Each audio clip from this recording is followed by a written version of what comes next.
joined now by the CEO of Telesign, Steve Jillings. Telesign is also a sponsor of the Montgomery Summit. Thank you so much for joining us, Steve. You're welcome. Tell me why you guys are working on killing the password. Well, so first of all, thank you for having us today, I really appreciate it. First of all, everyone hates passwords. So if I were to ask you how many online accounts you have, how many passwords you have, what would you say? A million. Like, is more than 20? Definitely. Like more than 100? I would say yes. Probably more than 100, right? And if you're like most people out there, most people recycle their passwords. And so they'll use the same couple of passwords for almost every account that they have. They might have one or two unique ones for a bank account, but everything else they tend to recycle passwords. With all the breaches and all the problems that are happening out there today, if a company like eBay gets breached, 145 million usernames, passwords, driver's licenses, dates of birth get surfaced online. They take that information, the bad guys take that information, they can now access your email account, they can access everything that you have by taking these usernames and passwords that get recycled. So what we are working on is a way to kill the username and password and do it in a really elegant, simple way.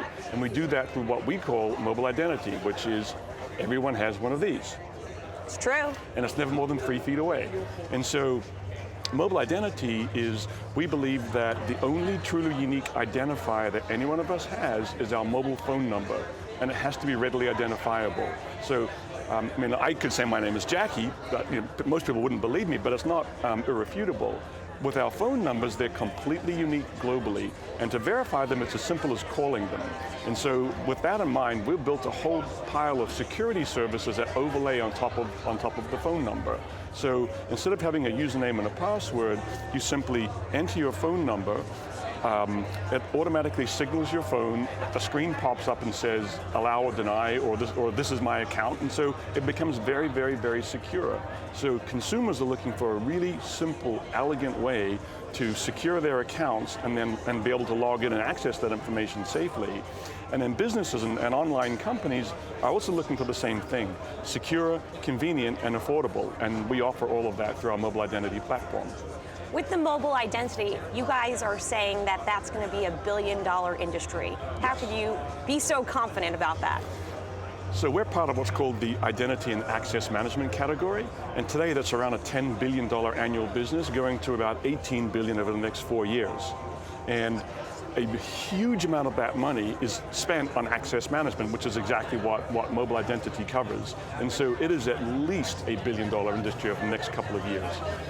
But don't you think that because we have so much on our phone, I would venture to say that I have more on my phone than I even would have had on my computer back in the day, that the mobile device poses a greater threat for security purposes? So when you talk about device security, that's something different again. So you're absolutely correct. We keep more things on our phones today than we ever have. We live in a mobile-first world. And so people, generally speaking, go to their mobile device to access online accounts before they even go to their laptops or their PCs.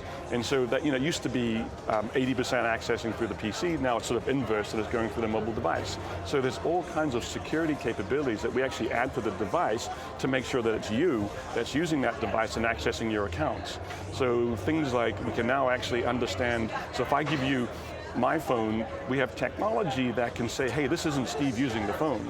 The way I hold the phone is different to the way you hold the phone. The way I press digits and buttons is completely different. Everything about the way you hold the phone and I hold the phone and use it is completely different, and we can actually detect that now. So there's all sorts of security things that we can actually build into the device to make it even more secure. Do you have to get the mobile companies on board with your security practices? So we don't need to. Having said that, a lot of them are on board with our security practices. We are actually a licensed mobile network operator, licensed out of the UK. That allows us to have very, very deep relationships with most of the big mobile companies in the world. And they're extremely supportive of all the different things that we're doing. Now, hackers are getting really sophisticated. Mm-hmm. What's stopping them from figuring out how to break into your phone, even with the mobile identity that you guys are putting forward?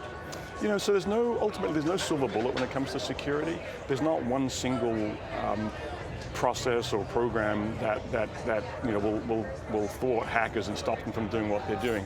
However, we got to do as much as we possibly can all the time. And so as they constantly get smarter and smarter, so do we. And so we're constantly evolving. Our products get better and better. The levels of security that we can offer and put on a device get stronger and stronger. But I go back to one of the most important factors about security. If security is inconvenient, people won't use it. So it has to be convenient and really easy to consume.